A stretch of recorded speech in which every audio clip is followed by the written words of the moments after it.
Hey guys, how are you today? So the title of my little chat with you today is all about how to really make new habits that are going to stick. How long does it actually take? And what are some of the common mistakes that I think most of us make when it comes to trying to create new healthy habits?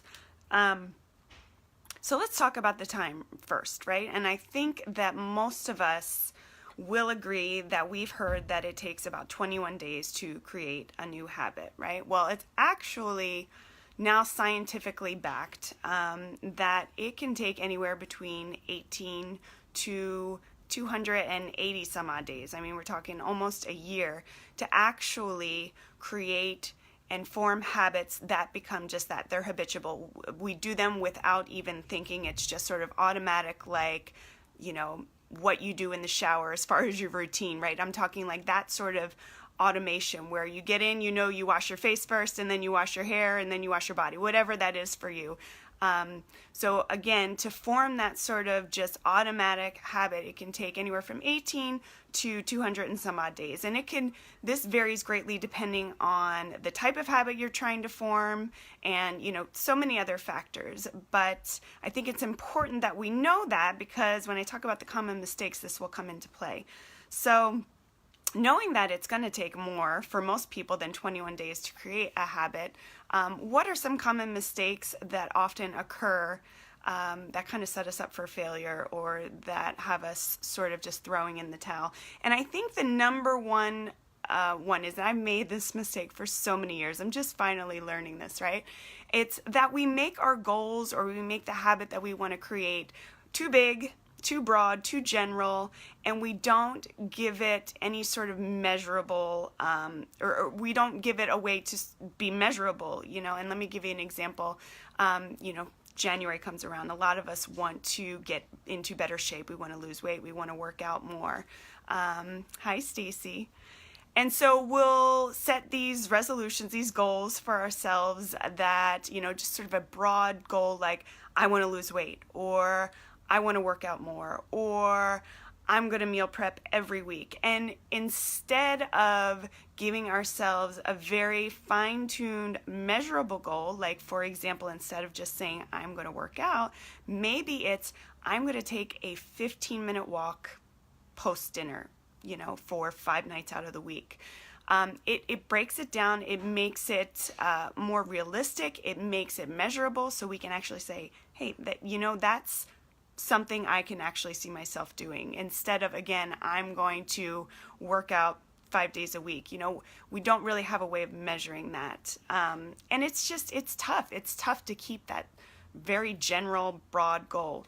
An example for myself as of late is I'm really trying to up my water intake. So I'd say probably for the better part of the last 2 months, maybe more actually, because it has become pretty automatic for me, to be honest with you, minus a few days where I hit the snooze button one too many times and the rat race starts way too early in the morning with the girls. But that's to drink a glass of water. If you all know me, you know that I love coffee, and so coffee in the morning is something that I love, I crave, I look forward to, but I also know that it's not necessarily the first thing I want to put in my body. And I know how amazing water is to just sort of get rinse toxins, and there's a plethora of things which we don't need to get into now. But the point is, I wanted to make sure that before I had my coffee, I was drinking like a big glass of water. So I've been working on that for months, and it is becoming super easy. It's just becoming almost automatic for me to just grab a glass of water as soon as I wake up. So again, if we keep our goals or our habits that we're trying to create simple, realistic, and measurable, we are that much more likely to obtain them. So keep that in mind when you are trying to form new habits. I think the second common mistake that we often make is when we do slip up. So like I said, with trying to make sure I'm drinking a glass of water first thing in the morning, there's definitely been days where I haven't done that. But instead of throwing in the towel and saying, this is, I'm never going to be able to do this every day, I'm just going to give up, you have to understand, and again, I think that's why it's important to know that it's going to take more than 21 days, that you have to commit to the process. You have to understand that you're going to have slip-ups.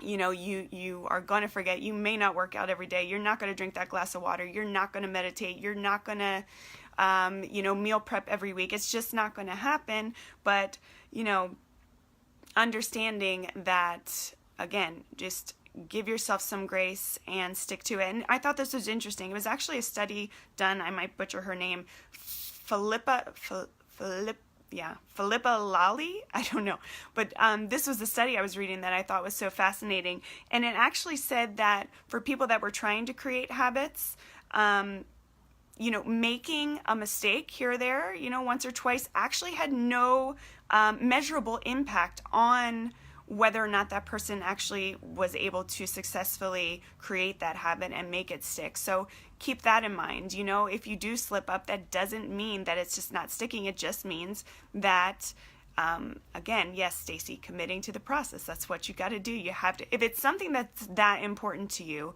and it's a habit that you truly want to create, just understanding it's going to take some time. Give yourself some grace. Make it simple.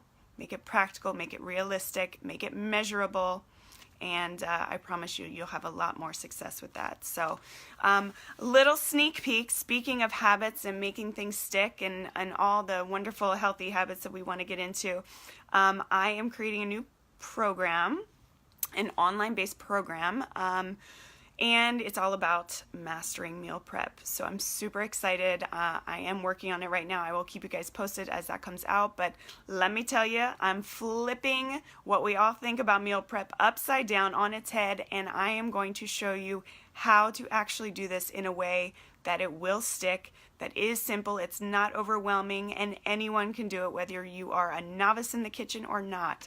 So I'm super excited, like I said, about that. Stay tuned. I'll keep you guys posted. In the meantime, have a great rest of your day. Thanks, ladies.